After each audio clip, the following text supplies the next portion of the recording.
So I didn't know. So the first rehearsal, he got my hand and it was just an awkward, weird rehearsal. It was off. He came back in, walking. He's like, man, that wasn't real at all. So that kind of made me feel like, oh, hell no. Don't blame me for it because I don't know if you were supposed to throw my hand or if I was supposed to snatch it. So, but okay, since you're going to come in like tough like that, I'm like, all right, now I'm going to give it to you.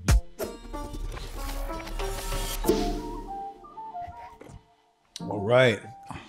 Aquí estamos hoy con Tinoco. Some primer impacto shit or whatever. Primer impacto. My man, thank you for coming. It's always nice to see you. Likewise. On my pod, obviously, is it's kind of like a tribute to the fans. It's kind of like giving.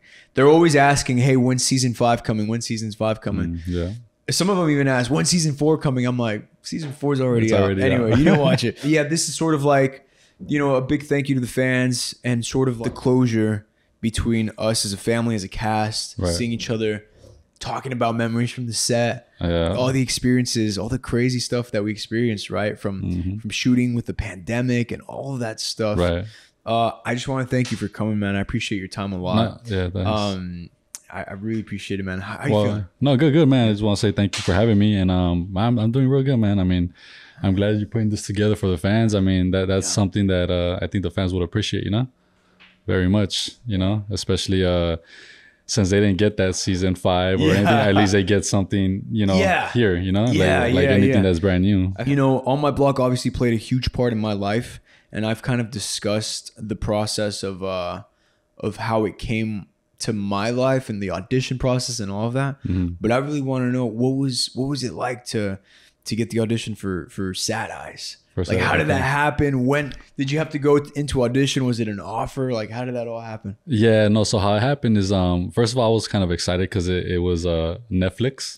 So I'm like, oh, okay, cool, it'd be cool. Like, did it say Untitled Netflix series, or did it already have a name at the time? Because when I got it said Untitled Netflix series by Lauren Unerick. No, I think it had the title already. Oh, it did? Yeah, I think it did. Yeah, I think it did have a title already. Yeah. But I wasn't more so excited about the title. I was more like, okay, it's a Netflix show, So I'm like, okay, that'd be pretty cool. Yeah. So anyway, I went for the audition, and back then there was not really self-tapes and all that. So you're sitting down with a couple of people, and I'm just, I'm sitting down. I'm just like, I already have the lines memorized, but I'm looking at everybody else like, oh, okay, he might get it, or he's probably gonna be the one that gets it, or I'm not even saying I'm gonna get it, No, yeah. So I'm like, man, oh well, I guess I'll just do what I gotta do, Yeah. So I went in there and I did my lines. I don't even think it said Sad Eyes yet. I think it was still considered Gangbanger 1 or something. Oh like that. yeah, I remember that. Yeah. So I'm like, okay, cool, whatever. If I get 1 or 2, I'll be cool. So I did my scenes. I was getting callbacks, I think twice. And then every time I was getting called, it was getting closer for me to get the role. So I'm like, oh damn, I was kind of excited. Like, okay, cool, Netflix, whatever.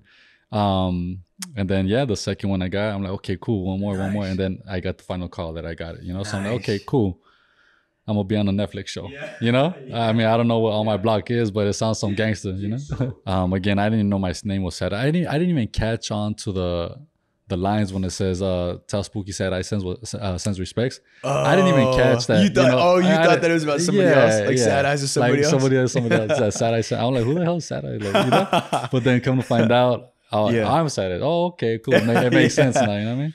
And it was you and Josh, right? Joshua. Yeah, me and Josh. He plays Joker. Yeah, I think I even gave Eddie that name because there was a time where Eddie didn't have a name for Josh or the other guy. I forgot his name. Richard. So you came up with that name. So we were walking. It was that time when remember that scene where I pushed him and he falls on his ass. So that day he like, hey, what should I name him? I'm like, I don't know. He's kind of like hyped up. So maybe dude, that was a funny scene. Oh my god, that was a really good scene. That was season 3, right? Season 3, yeah. So in season 3, it was the scene, guys, where Caesar's looking for his brother, for Spooky, and he hasn't seen him, and he goes to Sad Eyes, and he goes to the whole clique and La Clica, and he goes to the whole gang, and he's like, guys, have you seen him? Nah, then go put it ear out on the street. And then Josh like gets in Caesar's face, and he gets on him, and then you go in there, you're like, relax, and you shove Josh, bro, and Josh went flying back. And landed right on. But like it was one of the he went flying back. and I think he tripped, so he was like Yeah, stumbling. slow motion. He was stumbling for like a good 10 feet, dude. Yeah. That was crazy. No, yeah, I tried to So keep you like, came cool. up with the name though. Yeah, so I remember Eddie asked me like, what should we name him? I'm like, Yeah. well, maybe like him, since he's always like kind of joking around, like maybe Yeah. Joker. And then would've Richard, been he's kind of big, so maybe also. Oh, you know? yeah. And then they're like, okay, cool. So I think they Yeah. kept it like that. So I'm like, okay, cool. Great actor. But yeah, no, it was amazing. That would have been funny if you gave him a funny name. Like, call him Stinky. Yeah, right. Something. I know. No, I just went with like some, you know, real like. No, yeah, bang, no, you know? of course. It was a good time, man. I mean, Sad Eyes, it kind of worked out perfect for me.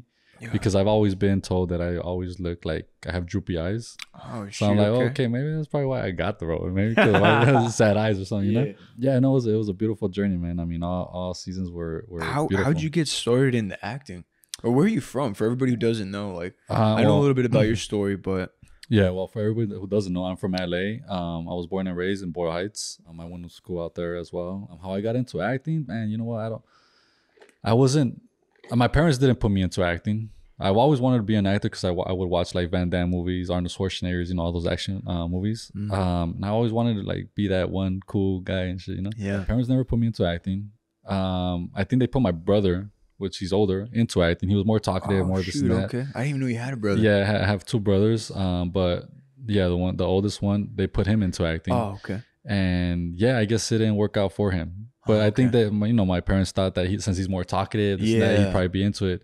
Me being the quiet one growing up, I didn't. Strange. A lot of introverted people or actors, and they're really great. I mean, even myself, man, like starting off super introverted. Yeah, you know, and then it breaks you out of your shell. Exactly. I kind of forced myself to break myself out of my shell because I was quiet, but at the same time, I get it.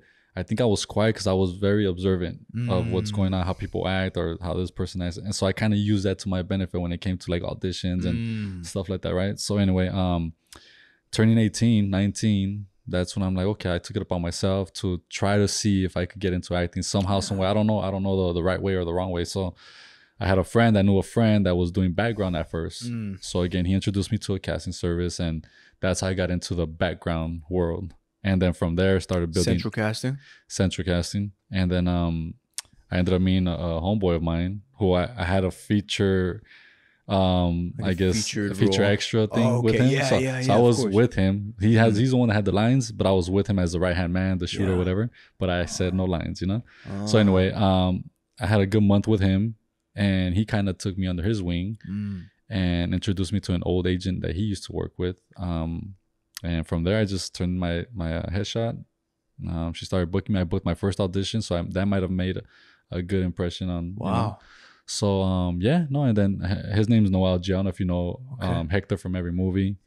Hector from every movie, from Fast and the Furious. Yeah, Fast and the Furious. From Dark Knight, all that Rises Dark Knight, to Training Day, all Training that stuff. Day. So he's very humble, man. He's the one who and he didn't have to. He didn't have to at all, man. But again, he took it upon himself to wanting to help another, you know, inspiring actor, whatever.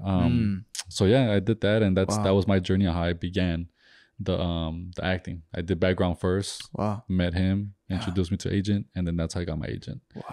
Yeah, so that's awesome. Yeah, it is. It's crazy, man. That's really cool. That's unheard of too. A lot of people, you know, in this industry, being actors, are just like, they kind of keep their resources to themselves. Exactly. They're like, my agent and mine only. Yeah. And it don't even matter if you're 10 years younger or completely different ethnicity. They're just like, yeah, I mean, I could maybe shoot your contact info to them, and then they never do. And it's like, okay. I know. I've come across people like that, man. I just, whatever, you know? Absolutely. But we were talking about this yesterday, Julio. It's like, yo, if it ain't for me, then I want it to be for you. And if it ain't for us, then I want it to be for somebody who somebody we consider a friend, somebody that we have respect for. Right. Somebody who deserves the part. You know, it's like, what's for you is for you. What's for me is for me. Right. I'm going to get mine. You're going to get yours. And, what's that saying? My boy Gilbert just said it. He said, "El sol sale para todos."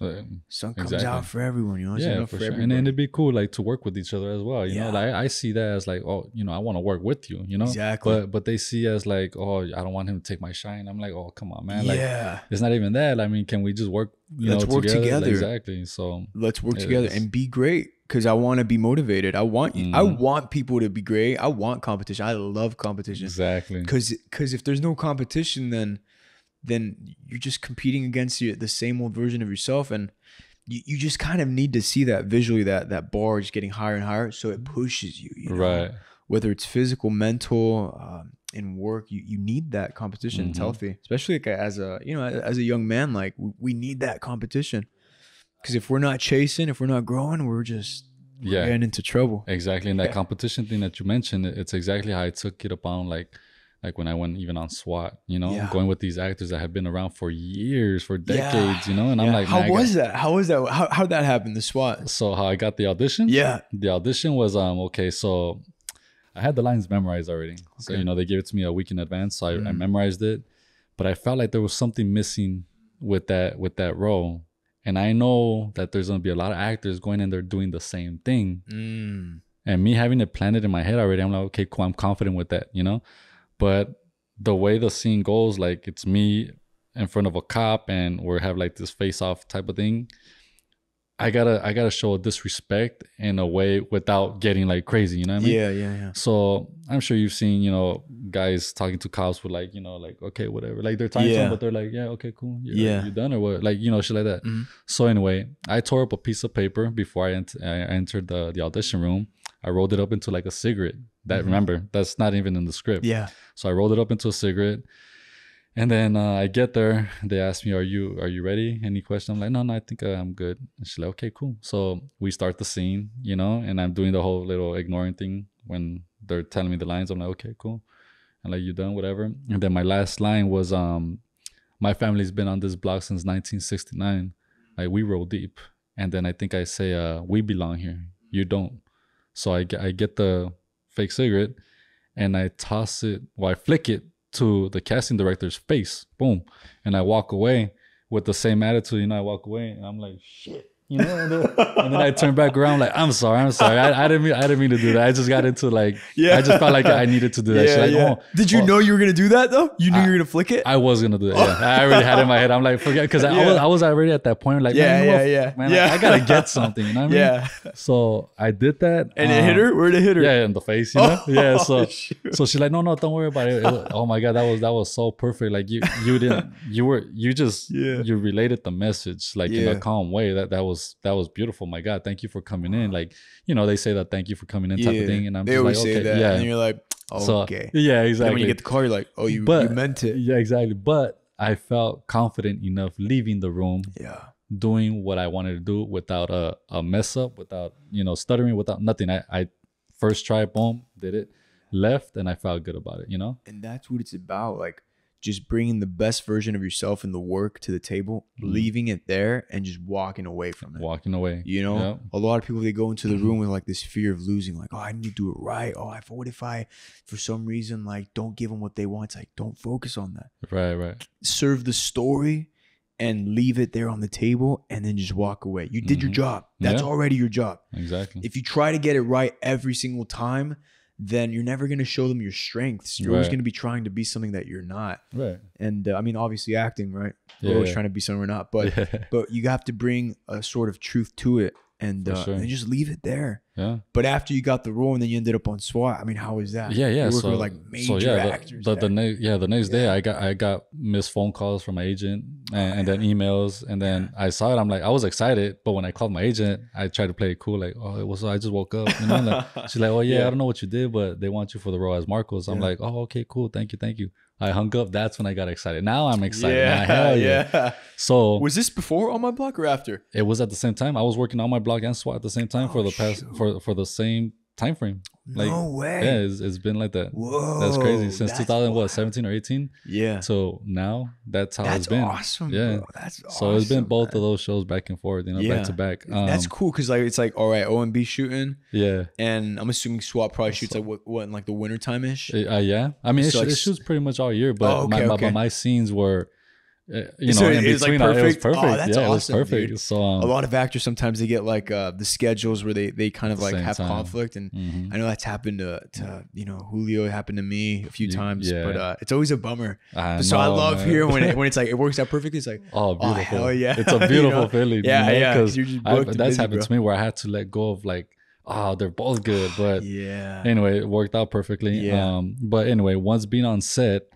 Again, I had the lines memorized already. So I was so confident. Yeah. So when we were doing the rehearsal, now it's like, okay, now here I go. Now I'm up, Yeah. I get there and they're like, okay, rehearsals, whatever. I'm like, rehearsals, okay. Oh, okay, cool, rehearsals.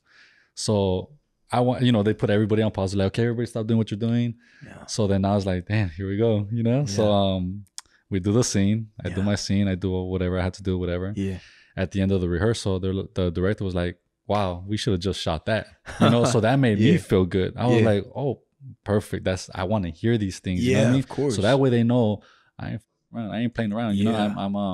I'm keeping it professional as well. Yeah, of I'm course. Going against an A-list actor. Showing up prepared. Yeah, sure, prepared. Everything and facial expressions, everything worked out perfectly. So, and then we were fighting against the rain because it was a big ass cloud coming in. Like coming in, so it wasn't gonna make sense with what they've shot before. So when you're doing things on time and good and not messing up, they love you. Oh, for sure. So everything worked out perfectly fine. Everything was good. And I think that's what continued them bringing me on to more episodes. Because originally it was only supposed to be one season of your character, one right? season, one episode. But you just kept getting brought back over and over and over again, and over and over to this day. They kept bringing me back. So they made me part of the SWAT. Yeah. But it's hard to explain. Like with the character that I'm going against, we have like this love and hate relationship, So anyway, he lives in my neighborhood. Oh, okay. So every time there's something going on, they'll come to me if there's anything. If I have an issue and it's hard for me, I had to go to them. Yeah. So I trust them as a friend and this and that, That's really cool, man. But yeah, it's a really good story. character. And I think you were telling me that that SWAT, it got canceled around season 6, but the fans were so passionate and so like diehard that they literally brought back the show. Yeah, there was a time after season 6, I was hearing that it was gonna get canceled, and sure enough, it got canceled, but not because it did bad. No, of course, they were just just finished. Yeah, exactly. So anyway, once they heard that, the fans made some kind of petition. I don't know what the hell it was, but going so hard on that, I guess the studios uncanceled it. Whoa. And now they're back to season 7. No way. They're gonna give them a chance, I believe, to finish off season 7 as like a goodbye to all the characters type of thing. Okay. You know what I mean? And see who goes what route. You know what I mean? Like one of those ending moments, just like on my block. Yeah, of course. So so they're gonna have a chance to do season 7. Hopefully, I come back to it because I was a part of like the whole little history of what's going on. And we'll see what's up, man. That's badass. Yeah. That's incredible. Yeah. So when do you guys shoot that the last season? Do you know? We don't know yet. Well, after obviously after todo lo que está pasando ahorita en Hollywood, no? So once that's done, but it's already confirmed that it's awesome. Gonna be done. It's just we gotta wait to see what happens with all this going on. And we talk about it a lot, right? It's like it's funny when 2020 first started. I remember telling my one of my best friends, I was like, this is gonna be the decade. This will be the greatest decade ever. Right. And then 2 weeks later happens. And then we're all just like out of work for like a year and a half, right? And then we get back to work, and finally we just started the first year that felt, to me at least personally, semi-normal again, right? 2023, and then we get hit with the strikes. I was like, damn. And then we get hit with the actor strikes, writer strikes. And I was like, oh shoot, man. I was like, it was strange, man. For me, and I was telling Julio yesterday, this is the first time in my career that I didn't know when the next job was coming. Because after On My Block, I did that for 4 years. On the 4th season, I got the call, hey, you're gonna be going to Budapest to shoot Zodiac. Cool. Went to do Zodiac. Halfway through that movie, hey, we got another film for you. Cool. Beautiful. The one that we did together. Yeah. Right. When I called you, I'm like, Steve, director really likes you. Do you want to do this role? We'd be playing cousins. That's right. And sure enough, what was your character's name? Oscar. That's right. It was Oscar. Like Oscar. But that was funny. That. You know what's funny? The writers they didn't do this because they were a fan of my. I mean, they liked my work. I think Nick and Rex, the writers of Bad Hombres, but originally when I got the script sent over to me when I was in Budapest, the main characters were Caesar and Oscar. And I was like, there's no way I'm playing another Caesar. Right? I can't. I want to leave, this character and let him live. But I was like, I like the script. I want to do it. Tyrese Gibson's involved. Thomas Jane. Cool. Let's do the movie. But just if you can, let's change the character name, right. respectfully. And they're like, yeah, sure. And then also I was like, and also let's change the whole script in Spanish. And they're like, they were like, what? And they were like, what do you mean in Spanish? I was like, well, I mean, if it's an immigrant coming to the United States, like, yeah, you would. Let's play it in Spanish. Let's play it in Spanish. I don't want to do the broken English because I kind of want to, not that I couldn't have done it, but I was like, I just want to highlight la cultura, man, and my people, and you know, and with this, the most beautiful language in my opinion, Spanish. Right. Even though I hope my Spanish came out all right, bro. No, I hope it came out all right. I hope to see how it looks, man. But no, I think we have you seen it? Have you seen the first? Oh, okay. I gotta send you it. Yeah. I gotta send you it. It comes out in January. Oh, beautiful. Our scene's dope. Yeah. We'll check it out. Our scene's really cool. Yeah, no, I'm excited for all that, man. I mean, it was a good time being out there, and again, thank you for thinking of me as always, man. You know, it's always appreciated. You're the first, well, John wanted. He was like, I like this actor. Like, is he available? I was like, well, let me call him. I was like, let me see. Oh, beautiful. And I called you, and then then we got pizza. That place is so bomb. That pizza. Yeah, it was real good. I missed that place. Yeah, man. But so I mean, shooting on my block for coming back for 4 years, and you did the spinoff, right? Yeah, the spinoff as well. Well, for you, what do you think was the hardest part of that entire shoot for you personally? Like, what was the hardest scene for you to shoot? Because you had a lot. We had a lot of good scenes together. Yeah. I don't think I had any. Put Spooky in check, or Little Spooky in check. You're like, we're done playing games. Like, we need someone who actually knows how to run shit. Yeah. My character's like, what? No, I think the hardest part. Then what would be the hardest part? I don't think there was a hardest part. Yeah. Because that show has always made me feel comfortable. You know what I mean? It was very comfortable. Like, Eddie has always been, you know, cool, and so same thing with Jeremiah and Laura and everything. So they've always made me feel like just be yourself. You know what I mean? So it wasn't really hard for me to feel like, oh man, this is gonna be kind of difficult. What if they say this? Like, they understood. You know? Yeah.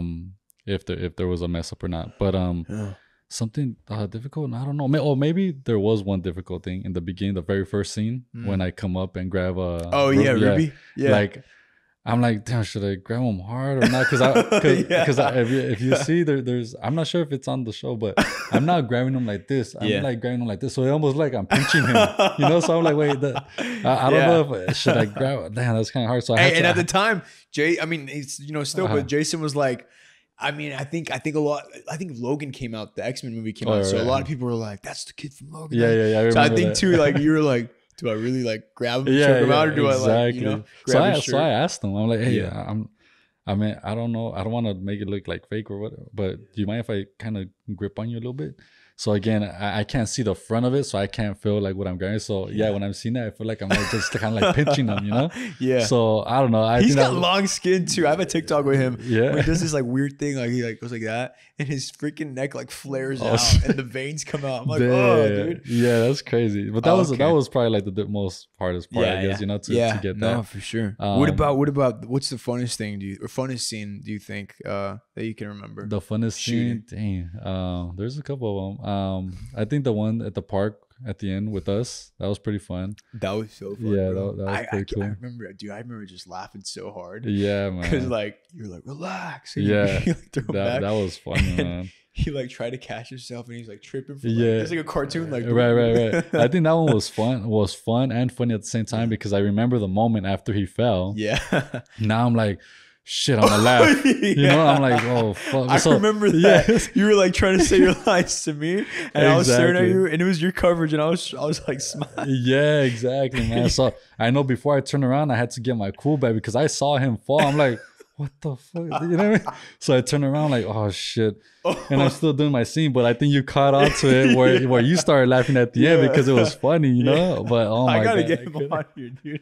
I gotta get that. You know, it's really funny. A scene that I always think about was a scene in season 4. I don't know if your character is there, bro. This scene has me dying, bro. I can't even stop laughing. Oh shit! Because so it's like when Caesar, it's Christmas, right? And like Caesar and Vero, they just got like money and they're paying out everybody, and it's in the living room scene, right? Okay. Dude, I can't stop laughing about this scene. I'm sorry. And Josh is sitting there. And Josh has a Joker, right? Joker, the character Joker has a very interesting, like sort of plot character development, because eventually he starts running shit. Right? Yeah, he takes over. Right, he takes a little spooky spot. Is it that's the way it is? I wasn't sure. Not that he took it. I think it was more so like your character, like you guys. That's what I was trying to figure out. Characters together, but it's more so they just didn't want him to lead anymore. Oh, okay. Right. And throughout the story, and he did a great job in season 4 of like really hinting at that. And building it up towards like you know what I'm saying. Right. But I remember I think it was episode 1 or 2 where I'm giving money to everybody. It's like the Christmas and all that. Right. And Josh is he's sitting there just like mad dogging my character. I was like, really hard. I know what you guys. He's like really mad dogging it, and like he's doing a great job. Right. I'm throwing money to everybody to pick up their check or whatever, and I throw his envelope of money. I remember that. It just like his face like stays there. And he's like still mad. Bro. I remember that. I remember you telling me that. Me and you were dying, and then the sound guys come up and they're like, "Bro, I lost my shit." And it just looked funny, like a little cartoon, like a little cartoon scene. It like gets stuck on the face, and then it slides down and shit. That shit was funny, dude. It got stuck on his face, bro, for like a good 5 seconds, dude. And then it slides down all slowly and shit. I know. And the sound guy comes to our college and he's like, bro, I lost it. He's like, I've never seen that on a movie set. He's like, I've worked on hundreds of movie sets. Right. He's like, I've never seen something like that. Yeah, no, that was funny, bro. I remember that. That was funny as hell, man. Yeah, man. And he kept a straight face, actor, you know? Bro. Yeah, no, he's funny. I love working with him. I never know what he's gonna throw. I love working with actors, bro, who's just like, they're just so fucking, and you're one of them, right? You, Julio, everyone I've worked with, but on the show, you guys are just so dedicated, man. You guys always come prepared. I remember even in season 1, I think, I forgot, maybe it was season 2, but I was sitting in my trailer running lines, and I think it was like lunchtime, and you're eating. It's halfway through lunch, no one's eating all day, and you're like, "Hey, you want to run lines? Like, we got that scene. You want to run lines?" Right. And you were like ready to just like forget lunch, like let's work. Yeah, for sure, man. And that's, I guess, it goes back to like, dude, you have to have a strong work ethic in this game. You know, a lot of actors, they just like think it's gonna come to them. Oh yeah, like, well, if I go to the club, if I'm seen by this producer, it's like, I know. Keep doing that. Do your thing if that's what you want to do. But man, something I really respect about you is like you're building, you're grinding your own, making your own projects. You did the Slipping into Darkness, the HBO short film, won awards. Exactly. Yeah, that was badass. How'd that come about? So my people, they wrote this story up and they, presented it to me. I think he had asked me like, do you know anybody who could play this character? So again, me already being in the game, I also want to help out, the same way I was helped out by Noel, right? So that's when I hit up Josh. Yeah. I hit up another friend named Jimmy. Oh, that's right. Josh was in that as well. Yeah. So that's right. Pretty much everybody that's on there, it was like, okay, I'm referring, they're pretty good for this scene. So again, get them a chance to be on screen too, you know what I mean? Because I trusted them, so I'm like, okay, cool.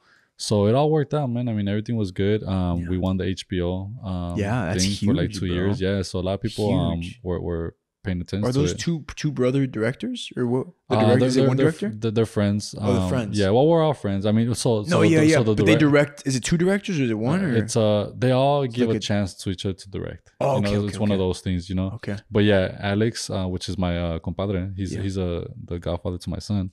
So he does more of like the directing. Okay. And then the shorter guy, his name's David. He does more of the writing. Okay. So even with them too, we got a project coming out pretty soon with Bernard. Do you know what Bernard is? He's the owner of Cookies, the CEO of Cookies. Oh wow, the brand. Okay, yeah. I know Cookies. So we're gonna be doing something with them. Wow. So I'm already on the boat with that. Nice. And right now we're just doing auditions and stuff like that. So we'll see what's up with that. So that's gonna take place in San Francisco only because that's where he's from, Bernard. Okay. So I think it's gonna be about his story or something like that. But anyway, have you ever been to San Francisco? No. I think I've passed it, but I haven't really. I've been there when I was a kid, but it's pretty nice. Well, I'm sure it has beautiful parts, but from what I've seen online and from what I've heard from friends going out there, just be careful. Yeah, don't keep anything in your car, man. That's what I've heard. I don't want to disrespect nobody from San Francisco, but from what I see on the news, cars are just getting broken into left and right. Right, it's crazy. So don't bring no fancy watches, no Rolexes, man, no $20,000 Rolexes. I gotta be careful. No, I seen that, man. It's like no control out there, man. So it's like, damn, what do you do? It's getting wild, bro. It's even happening out here in Los Angeles. Yeah, man. So, I.e., I mean, I think the Ontario Mall where I'm sort of based, right? They just got like broken into. They broke like the jewelry stuff. It's getting crazy, bro. Yeah. It's getting wild. I mean, maybe it's always been like that, but now we just were able to see it. Yeah. But every day I see a new story, and I'm like, something needs to change. I just feel like on that situation, the way the world is going around right now with all this stuff, you know, raising gas prices, everything going up, right? Bro, you're pushing people with regular jobs to their limit. Like, damn, I can't even, having one job is not enough anymore. So 100%. Again, you're pushing these people to like their limit. Like, man, you know people what? People are getting taxed over 30 to almost like 40% of their paycheck. The rent's $3,000 for a 1-bedroom apartment. That's what I'm saying. Then the gas is $8. How do you live? There needs to be a change, man. So I think that's why what's causing this, like, you know what? Let's get together and let's just rob, you know? And I mean, it's going to happen, you know what I mean? So I hear you. There needs to be, I always tell my friends, I'm like, there needs to be some young bucks in office, man. Yeah. There needs to be somebody who's actually in the world, who's actually like coherent enough to understand what like the people need. Right. And really hear the people out for what they need, right? Exactly. Because it's not like we're not being vocal. It's not like people aren't being vocal about it. People are shouting and telling the people who are leading the country, and then it's just like, they're not being heard, man. Exactly. And I think you're right. I think that's why people are getting so aggressive, and I still don't agree with it. I still think it's, you know, effed up and wrong, not. But I hear you. No, yeah, of course not. Will we ever see Steve in politics? Nah. I kind of observe and just my I know, right? Sad eyes for president. Yeah, and I leave that alone, man. I mean, that's a lot of pressure. It's a lot of pressure. It does take a lot of education. I'm not educated in any way, shape, or form to be like, you know, really diving into it into full depth. And on top of that, you know, just trying to take care of my family, man. Exactly. I got bills to pay. I got to take care of my mom, my girl, you know, my kids who don't exist yet. Unborn child right now. Shit. Yeah. No, I feel you, man. But this is crazy. But we'll see what happens, you know, with time. Yeah. Speaking of drama, though, when On My Block came out, did it bring, I get, he's just saying, skeletons out of the closet, or like, did it bring any drama? Like people out of the woodworks coming around, like, oh, you're on that hit Netflix series. You play Sad Eyes, like, right. Did any of that happen for you? Because I've shared my stories, and I'm curious to hear everybody else's stories. Well, my thing, I would get that through social media, never in person. Now, I don't know why it never happened in person. I guess maybe because with people, you're talking like friends and people like, or like friends, or just people acquaintances. Or maybe people that are fans. And I know there's people out there like probably saying, that's a little fake ass fool, like whatever. He's not really about that, whatever. Yeah. But it's never been told to me. So again, and I go to like, you got the hands. I just, you know what I mean? They see the boxing post on the IG. They're like, they don't want the smoke. Yeah, exactly. Now I think it's out of, I guess, respect. Maybe I don't know. For sure. Because I go to these lowrider shows sometimes, you know, and I got friends in the lowrider scene, whatever. So I go there, and if anything, I get more like, hey man, good job on that show, man. My kids love the show, you know. So, you know, thanks for this and representing for the raza, whatever. So I'm like, oh, okay, I appreciate that, man. I love, you know. And then ask for a picture. So again, these are hardcore gangbanger dudes too, you know. So I'm like, okay, cool. So there's respect everywhere, you know. But I do get like, you know, little fake accounts, or maybe youngsters like, man, you ain't like that, homie. Like whatever, this and that. So again, on social media, I'll ignore all day. I don't really care, and because I don't even have time real. For it. Of course, it's not. Just you know, trolls. Sometimes it's even like just like 10 or 12-year-olds on their, that's what I'm saying, on their Instagrams and TikToks and all that stuff. But never in person. I've never had any like that, any situation like that in person. If it's something else, then it's something else. But it's never been for the show. Yeah. But what I do get is a lot of love. You know, like when if I go to the gym, hey, you're from SWAT? I'm like, oh yeah, hey, mind if we take a picture? Like, yeah, okay. I'll always say yes. I've never been. I came into this game expecting, you know, the little, you know, if they recognize me, take a picture type thing. So I'll never say no. Now, if a conversation is taking for a long time, I'll respectfully be like, oh, I gotta go, bro, because I got. No, yeah. But other than that, a quick picture takes 1 second, blah, blah, whatever. I hear you, man. So I got kids, right? Yeah. So my son, when On My Block came out, and I think more when I was coming out more on the 3rd and 4th season, that's where the recognition started coming like crazy. So when I picked up my son, I didn't know this was gonna happen. Yeah. I went to go pick up my son, and damn, Oh my god! All it took is one kid was like, "Hey, you're Sadas from my block." I'm like, "Oh yeah." So he took a picture, and all the kids coming out are seeing that. Now they recognize it. Hey, can I take it? Oh my god! It became like this big old thing. Like I ended up staying there for like a whole hour, just taking pictures, signing shoes, signing backpacks, signing shoes, hats, signing wrists, all that. Oh my god! I was there for a long time. And I'm like, oh my god! So someone recorded that, and I guess it went on the TikTok. And then they sent it to me. I'm like, oh shit! So someone was recording, right? Yeah. But there was a positive on that side where the principal came up to me because they didn't know who I was. They're asking kids like, who the hell is he? Yeah. So they get the info, right? Yeah. And then they told me, they're like, hey, I just want to say thank you for staying an extra hour. This is the first time we didn't see fights and this and that. So it was very positive. Wow. So if maybe one of these days you could come in and speak to the kids, this and that, whatever, that'd be great, you know? Yeah. So I'm like, yeah, just let me know. I mean, I'm more than, you know, so... Man. I use it for something positive, you know what I mean? Of course, and I always do. Like, and I've made connections with like people who work at different schools or high schools or events, you know. And I'll speak on some stuff that I know, you know. But yeah, I've used it for some positive stuff, you know. Dude, that's the way to do it, man. I never understood why people in the spotlight were so just opposed to giving just the tiniest bit back. Right. You know, like recently I went to the Sunburst Youth Academy in Los Alamitos, and I went down there to speak to some young teens, right, boys and girls, who are, you know, going through a hard time with school and like their social lives and all that. And I went down there, I gave like a 20-minute speech, and then that's all I was supposed to do. But then I started talking to each of their units, right, or each of their groups. And I just shot them advice for like an extra 20 minutes each unit. Right. And I was like signing autographs, and one of the kids was like, "Oh man, doesn't this ever get tired?" I'm like, all I'm doing is signing a piece of paper. Like what? Like that's not hard work. That's not hard work at all. Listen, picking up boxes. Yeah, I mean, look, my dad was a fumigator. I remember my dad falling off. Like, I mean, I don't even think I was alive actually. I'm being honest, but I remember the story. You know, my dad fell off like a roof because he was a fumigator. Oh, okay. And he would like have the sandbags go in the houses. I remember one time he fell, boom, hit his back super hard.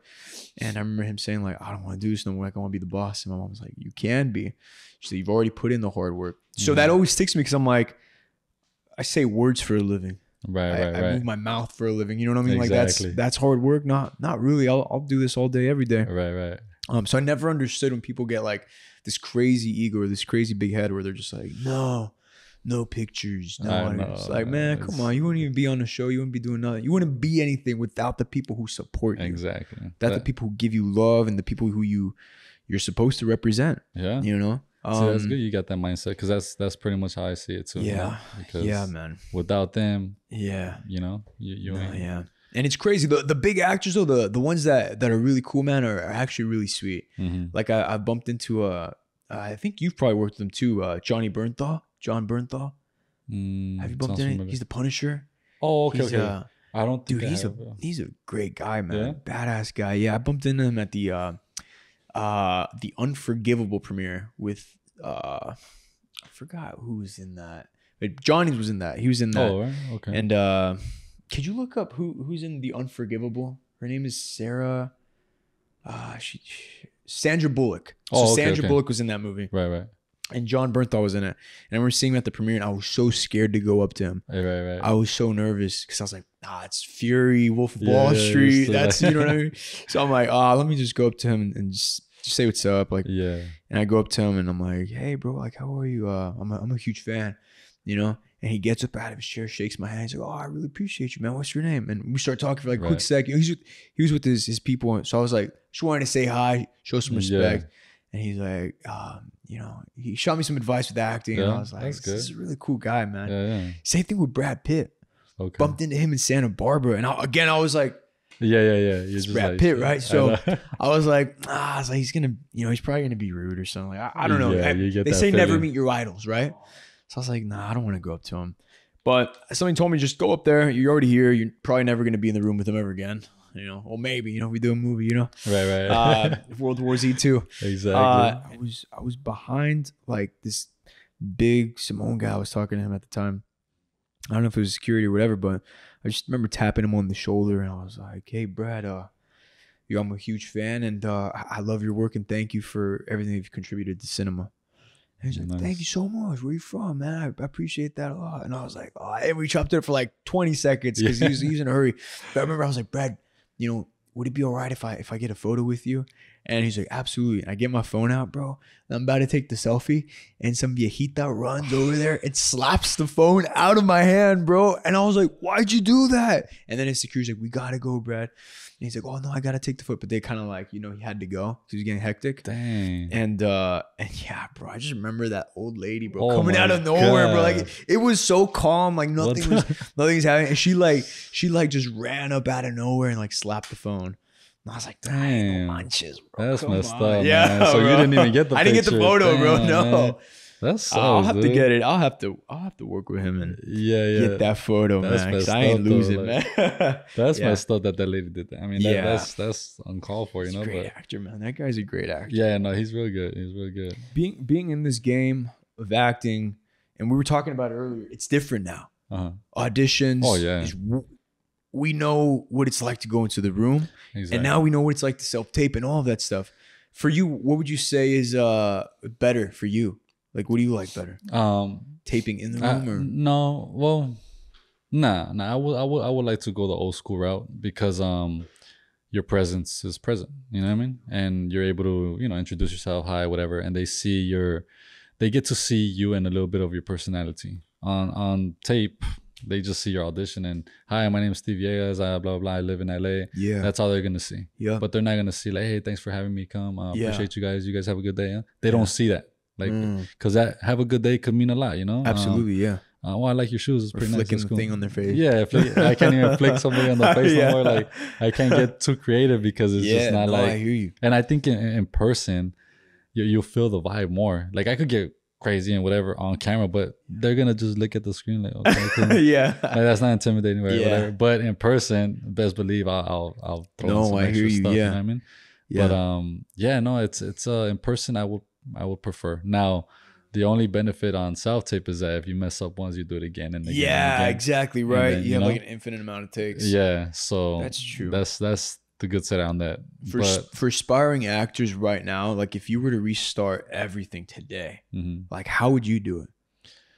Like, let's say you don't even live in California, right? Right. And you see this show on my block and you're just like, oh man, like how the heck did that guy become Sad Eyes? How did he get that opportunity? Like, what would you tell, you know, an aspiring actor or your younger self trying to break into the industry, like what to kind of do? Right. I think I would have told myself to be more open, more talkative, more socialize with people here and there, because my way was I was quite observant and kind of was trying to play it safe when to speak and when not to speak, or should I speak, or kind of like what you did with the Brad Pitt, like should I go? So something like that, you know, with it could be just someone in you know, the audition room to ask a question I'd be afraid to ask, but I would tell my new self to just be more open, ask questions. If there's something you don't know, just ask. You know, what's the worst they could say is a no, or whatever. You know, so anybody out there, if they have that fear, don't have it. Just go for it. Ask the question.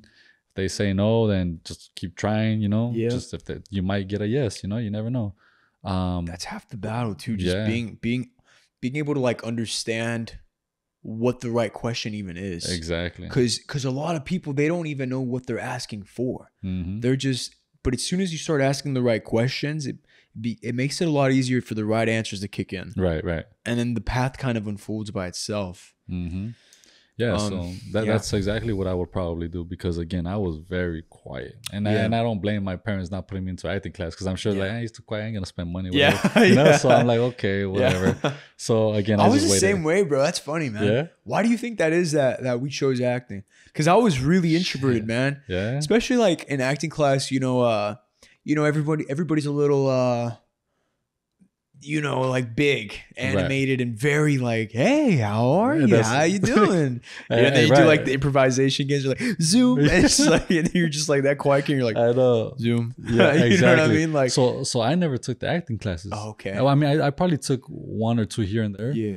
But the reason why I didn't like the acting classes was because if I were to perform and I hear like little giggles, like, Like I will think they're making fun of me, or if I'm not doing it right, or throwing I'm hands. like, You're gonna throw hands. So my No, so my kidding. confidence kind of goes down. So I'm like, oh man. So I just took a chance of like, you know what? When I get the agent, whatever, I'm gonna read it, just put my own feel into it, and just do it that way. And I did, and it worked out. You know, I mean, it worked out, and then once you get these opportunities, that's when you're able to like when you're on set. That's when you're able to like network and mingle and talk about. Now they can see your personality. Totally. The rap parties, you know, they get to see who you are now. Like absolutely, that was my way, and luckily I've been blessed, you know, to kind of like show some major people, man. You worked with Ayer, right? Yeah. On was it Tax Collector? Tax Collector, yeah. That's and it was funny for that audition too, man. Like even that scene, cause the scene that I did, it was a deleted scene. I don't think they showed it, or maybe the director's cut it did have it. Oh, okay. But it was with Shia, right? Yeah, it was with Shia. So my scene is, you know, I go in, Shia comes in all tough with the other homeboy Bobby. Yeah. And they're looking for some money that was stolen. So I ended up kind of being the one that stole the money. Okay. Or keeping it at least away from the main head. And then Shia, he's like, who's Triggs? Who's Triggs? And then homeboy Criminal, he points over like, Triggs, where the fuck is Triggs? Whatever. So I come in. And then here comes Shia looking at me with his crazy little eyes, you know, like he's like, get on the floor. I'm like, I gotta act scared, like a little punkish, you know, like whatever, you know. And then he like, pull out your hand and look at the clock and shit, and this and that. I'm like, you know, I pull out my hand, whatever.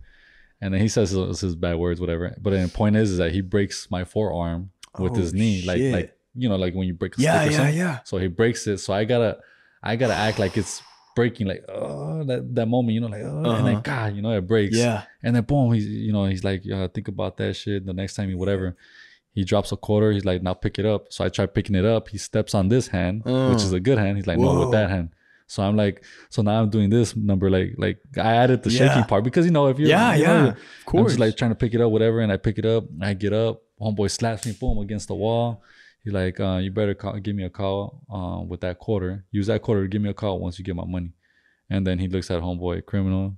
And he's like, man, matalo and shit, you know? So then boom, I get blasted. Oh, so it was crazy. And it got cut out? And they got cut out. I saw that movie. So I think the reason why everything got cut out, because from what I heard of the story of like, there was a lot of like gruesome scenes. Oh, okay. So I think they had to cut it short and add, you know, take away and just put in more, I don't know, something like that.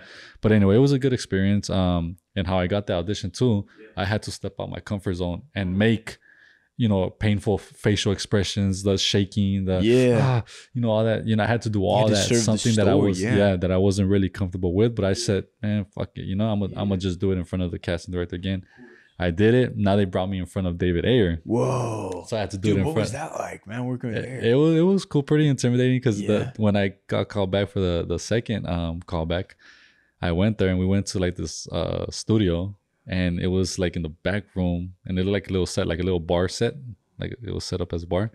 And then it was him, and then the two casting directors. But the lights were dark too. I'm like, what the hell? Where am I in and shit? Like, so they taking me. Yeah. So they're like, okay, show them what you did, you know. And I did the thing. I did it in front of David Ayer or whatever.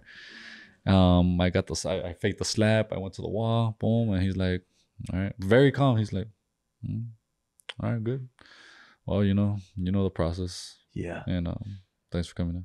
I'm like, all right, cool. I just bounced. Like he's very just quiet, straightforward, and I'm like, all right, cool, you know. And then I got the call, you know, that I got it. Ayer's and then, the man. Yeah, and then that guy's the man. Such a great director. Cool. He did Training Day, Fury. He's done so many films. Yeah. Doesn't he own like a jiu-jitsu gym? Yeah. Oh, so he had me go. He had me go there. To train. I guess he gave me the opportunity, like, go ahead and train, you know, because you're part of the movie now. That's whatever. A badass dude. So man. I did some. What was it? I think Taekwondo or some shit like that. Might have been jiu-jitsu, or maybe that. Oh yeah, I think it was that. The grappling. Yeah. That there. Yeah, it was that one. So we were there for a couple of weeks, and then it was time to shoot. What was it like working with Shia? It was cool, man. Like dude, I've said it, you know, in private, I'll say it in public. Shia Labeouf is one of the greatest actors of all the time. Right. Yeah. No. With absolute. I don't know him as a person. I've never met him. You hear things, you see things, whatever. But on a screen, undeniably has one of the most present. His performances he always delivers. Yeah. Always. No, I love his movies. Always. Man. He's so good. Yep. I think in Fury he like pulled out a tooth, scarred up his face on stage. Yeah, his whole performance. I mean, that performance is like one of his best, man. such a dedicated and amazing actor. Yeah, He reminds me of like kind of like of a American Tom Hardy. Right. You know what I mean? Yeah. Tom Hardy too. I think they worked on a movie together too. I'm not sure. Yeah, I think he plays his brother, right? Yeah, he plays like the little brother. Yeah. I forgot the name of the movie. And then there was I think Jason Clarke. Was Jason Clarke the third brother? I forgot who's the third brother, but yeah. But yeah, it was like taking place back in those times, right? Yeah. That's a good movie. That's a very good movie. Yeah. But yeah, no, he's a real good guy, man. He it's funny because when we were rehearsing, you know, he Shia Labeouf and Transformers and all that, right? So I'm thinking like, man, I gotta see what's up, you know? Yeah. So we're rehearsing and we're rehearsing that scene I just told you, right?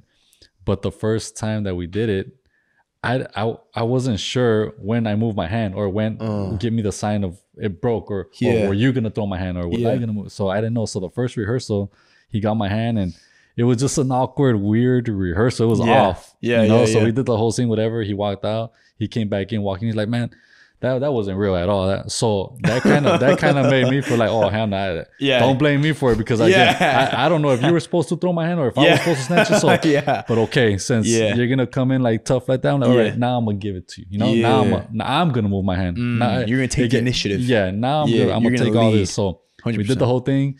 And then he was like doing the thing. I'm like, oh, and then I snatched my hand away from him. I'm like, boom, whatever. I get my hand, whatever. I get slapped, whatever.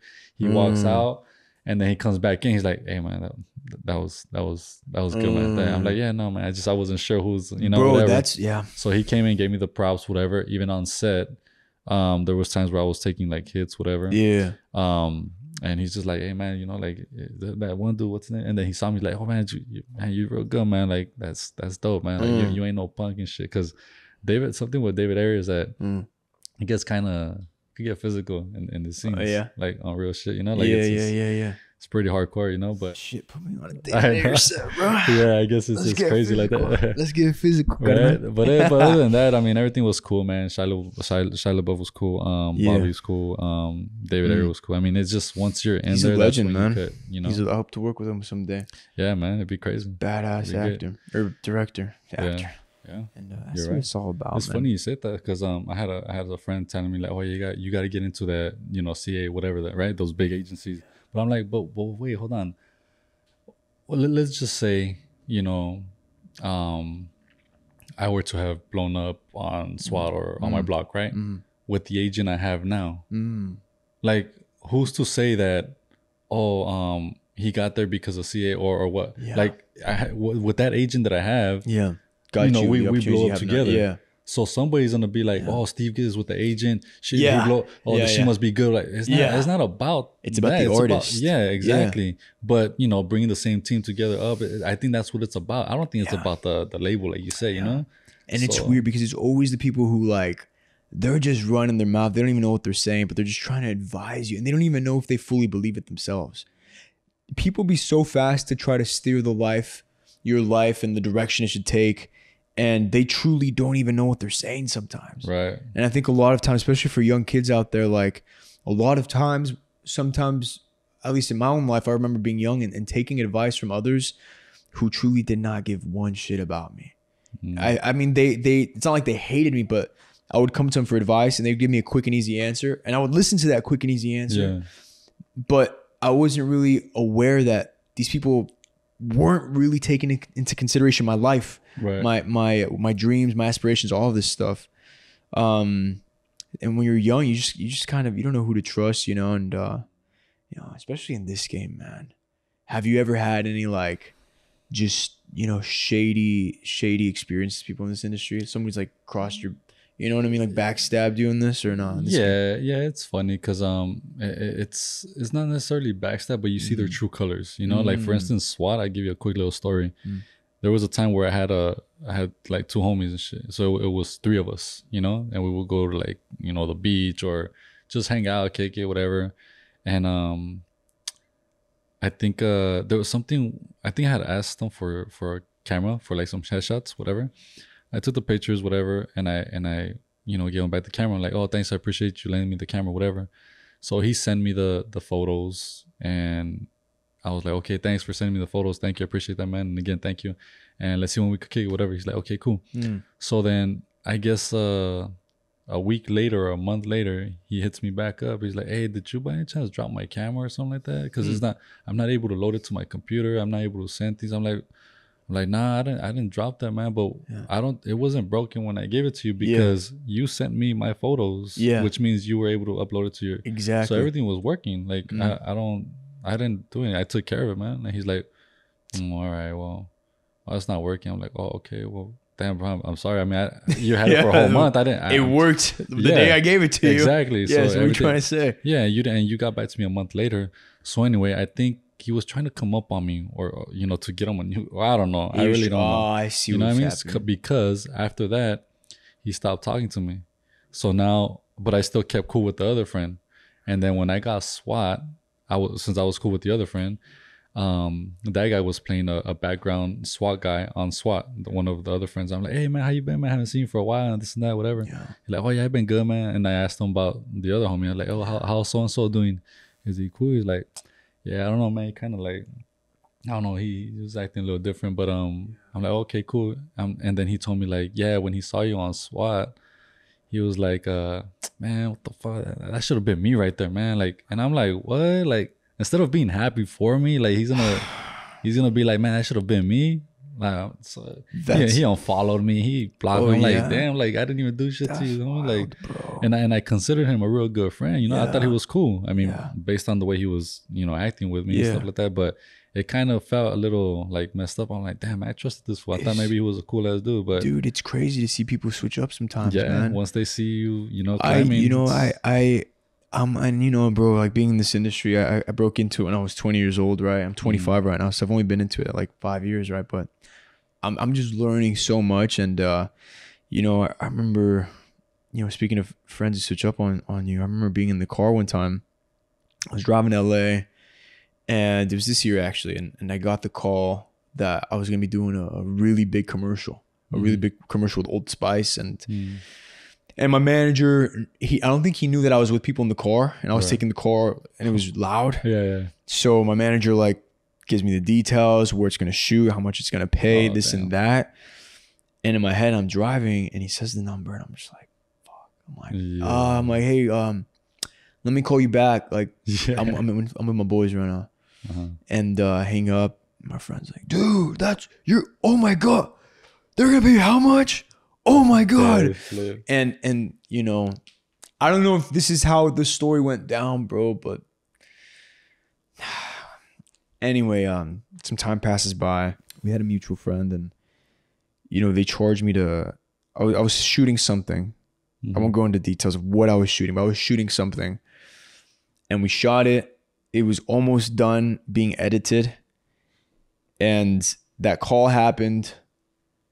And then the guy who's shooting it was like, hey bro, I can't finish it.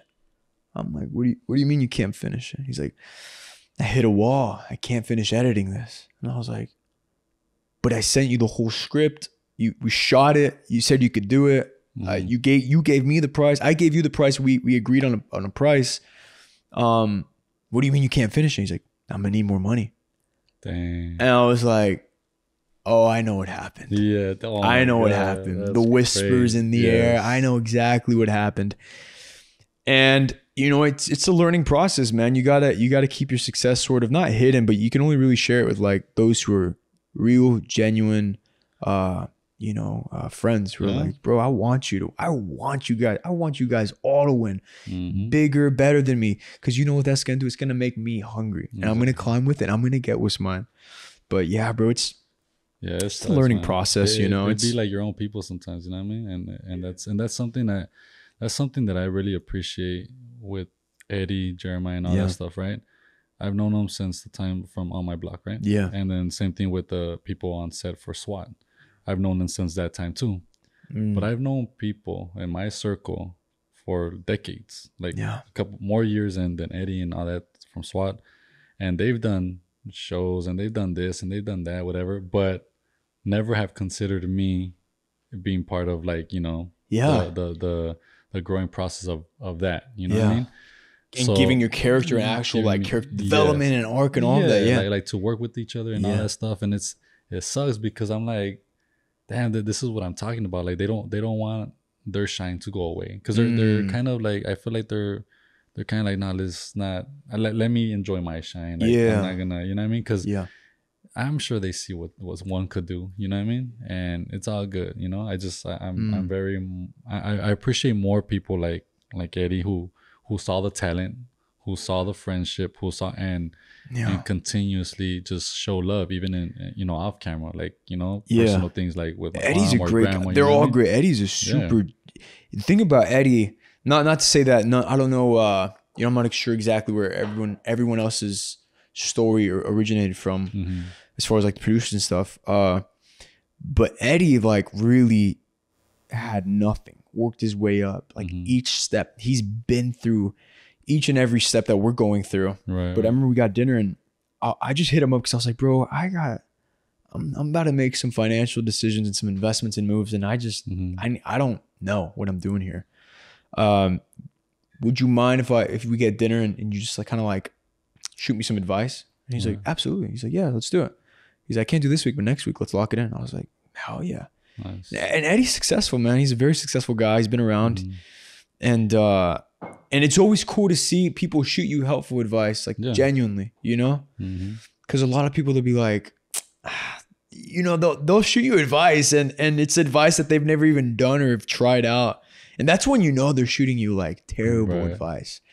When you're like, man, this person didn't even do that. Why are they telling me? They almost want you to be like the experimental like dummy. Right. You know what I'm saying? And I've done that before, like in little situations where like, well, I'll go out with my brother and we'll be at an event and they'll be like catering and I'll look at some crazy plate. I'm like, is that shit bomb? Is it good or not? And I'm like, hey, try it out. Like, it looks good. You test it. And then they try it and they're like, oh, it's nasty. And I'm like, okay, I'm going to eat that then. You're good. I know. You know, I'll do it like on the minimal scale with like food or something. But when it comes to like real decisions, like I will never shoot anybody advice on a subject that I just don't know about. And if I do know about it, I'm going to shoot you my own personal experience, what worked, what didn't, why it could have been better. And you know, that's how I roll. You know, we talked a lot about OMB, a lot about SWAT. Where's your current focus on the next chapter, right? Obviously you have SWAT. You said you had projects with that's right. But where's your focus right now? And at this moment right now, with all this, you know, what's going on, I think the craziness, exactly. With all this, I think right now I'm focusing like with my kids, being a father, because my son's going through, you know, his teenage years. My daughter, she's in the 5th grade, so there's that transition where it's like they're changing, you know what I mean? And there's a lot morphing, and there's a lot of bad influence in high schools now and middle school. So you know, you're over here trying to teach them what's right from wrong, but then they get the influence what's wrong or the bad in all school, around them at all times for 8 hours, you know. So it's like I'm battling with that situation right now, so I got to put more focus on that right now, that while there's time, you know, since everything's on hold.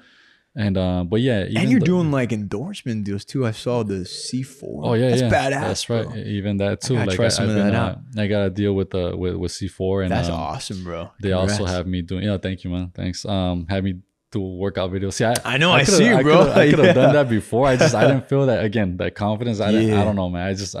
I'm shy, or I don't feel like I'm conceited, whatever. But now I have a reason. Like I'm doing it for C4 now. Bro, I hear you, man. So anyway, it's good. You know, my management team, they kind of hooked that up with me. So I'm doing that.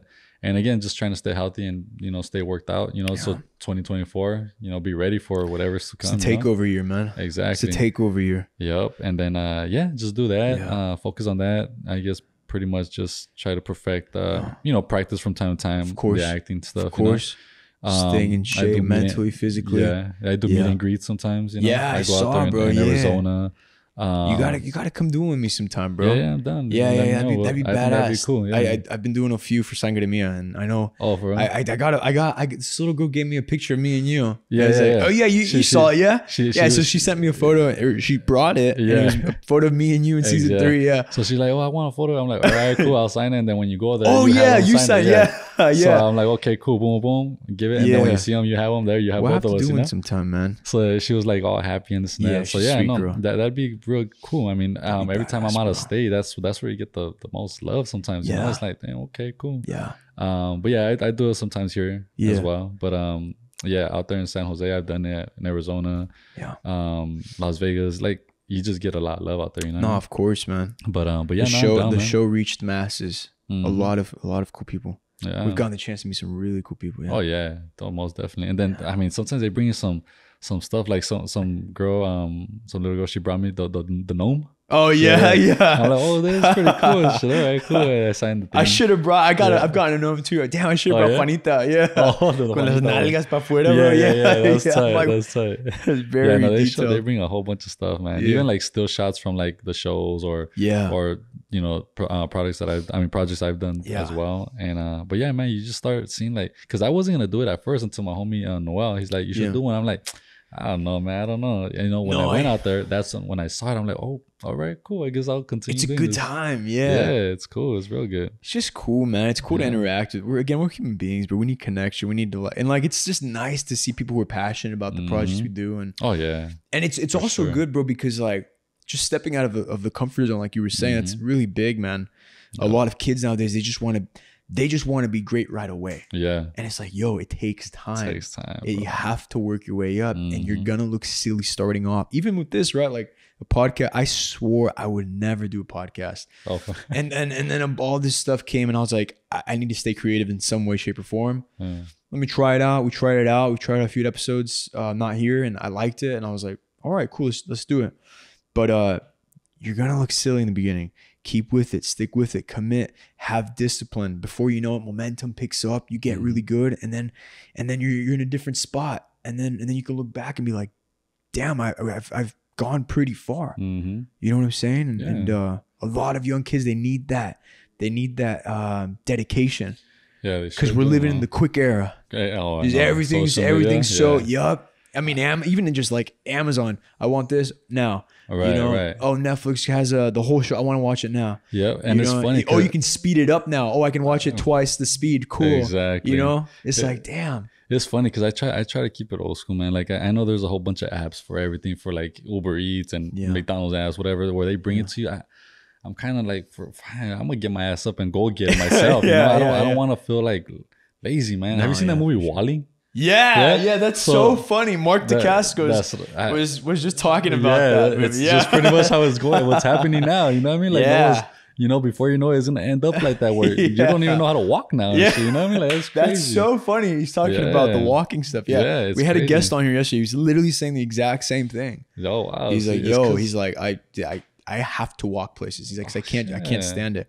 Talking about Uber Eats before we wrap this up, I know you have a funny story about, was it Uber Eats? Yeah. I worked Postmates. I never did Uber, but I know you have a story about you bumped into someone you know. So there was a time where I was doing Uber, right?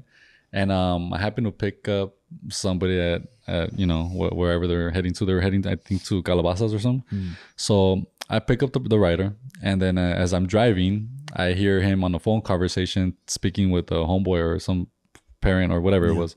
So he's speaking, he's talking, and I'm recognizing the voice. I can't get who it is yet. I can't picture the face yet, but I have an idea. So as I'm driving, taking him to his destination, I look at the name of the rider, and it says the name. I'm like, no way, is it him? So I look at my rear view mirror, and I see the face. I'm like, oh shit. So as I'm driving, it happens to be Brett. Yeah. You know? Jamal. Jamal from my blog, right? Yeah. So I'm like, and this was after you've already shot the first season. I've already shot the first one. Yeah. I think it was a second or third season where we were about to shoot. So I was hearing him getting the confirmation that he got, you know, for season 3 and the next season, whatever. I'm like, man, I knew it was him. So I never told him that. And I didn't even, I should have turned like, hey, what's up, man? Like, you know what I mean? He would have been like, what? So anyway, I dropped him off. I guess he was going to do rehearsals with, I don't know if maybe you were there, but he did mention Julio on the phone when whoever he was talking to. Yeah. Julio, Jason, all that stuff. So yeah, I was taking him for a ride, you know, to his you know, rehearsals. Yeah. But yeah, he was on there, man. I was like, damn, I'm gonna speak on this one day. You know? Yeah. And this is the first time I speak on it. That's so funny, man. So that's crazy, man. That's crazy. But that's what a small world, man. You know, like out of all the people in the world, I picked him up. You know what I mean? That's crazy. Yeah. That's awesome. Yeah, bro. All right, bro. Well, thanks so much for coming on here. Where can everybody find you on the social media? Yeah, on social media. So I have a TikTok. I rarely use it, but TikTok is the same thing as my IG, which is I am Steve Villegas. So at I am Steve Villegas. So check it out. I'll be there. And if anybody finds me out in the street, don't hesitate to ask for a picture. I'll go ahead and take one, and it's all up to everybody. Without you guys, you know. I ain't whatever I am. And then we have a great film coming out in January that Steve opens up the movie.